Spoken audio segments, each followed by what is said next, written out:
So how do we take a look at that table? How do we read that table? How do I know what to expect off of a table? Party of 4 is coming in the door.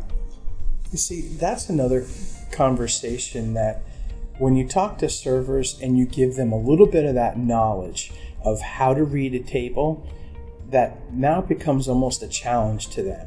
All right, I have that 4 top come in. This is what I want to get. My goal is to get 2 apps, 2 rounds of drinks, 4 entrees, 2 desserts, and then after dinner drinks. And what does that average check look like to me?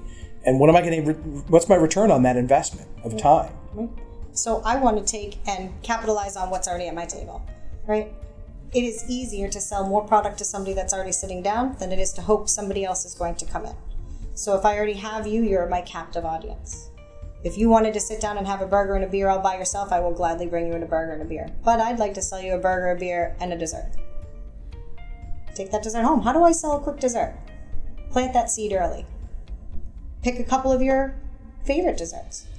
As a server, you know you have a favorite dessert. The one that you're hoping chef sticks his finger in or drops so that you can eat it.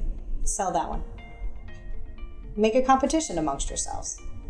We're salespeople at heart. We're competitive. I'm going to sell more desserts than you tonight.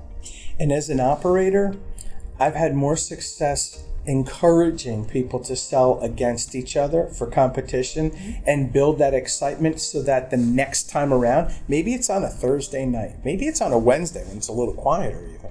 You build that excitement around that people get hungry and then they want those shifts that otherwise they weren't that great as shifts. Right. So sometimes building competitions on days that are slower days means that you can get some higher quality servers in there. And when those servers who develop relationships with their customers tell them, I'm in on Tuesday this week, now you start bringing some of those customers that normally come on either a Wednesday or a Thursday, you bring them onto a slower day to open up opportunity for more service on those busier days. You can even use some of that as a reward, right? So we want to incentivize, and that's a scary word for a lot of our owners, right? We don't want to put more money out there than we have to. It doesn't mean money.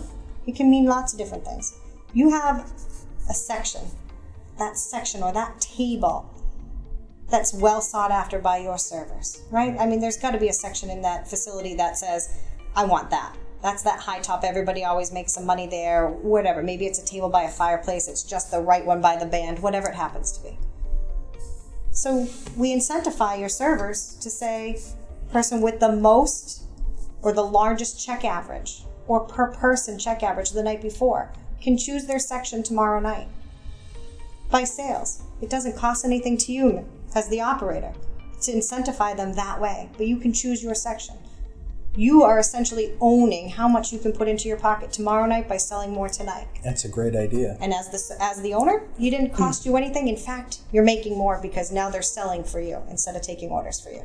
And you know, one other part to that, I find that a lot of owners, especially right now through the pandemic and the amount of stress that they're under, simply forget to acknowledge a good job. And that's what every employee in every industry wants to hear. Everybody wants an attaboy. Right? Everybody wants an attaboy. Everybody wants one. You know what? If at the end of the day, my boss would tell me I did a great job, means more than a $10 check in my hand, right? I definitely just want to be acknowledged. Appreciation. Good, bad, different, right? Right. I want to be acknowledged for the work I do. Everybody does. And as does that customer. That customer wants to be acknowledged for coming in and spending their time and their hard-earned money here. So by increasing what we do as a server and just changing a couple of words and taking the time, we're showing them that we appreciate them, and chances are they're going to come back for that.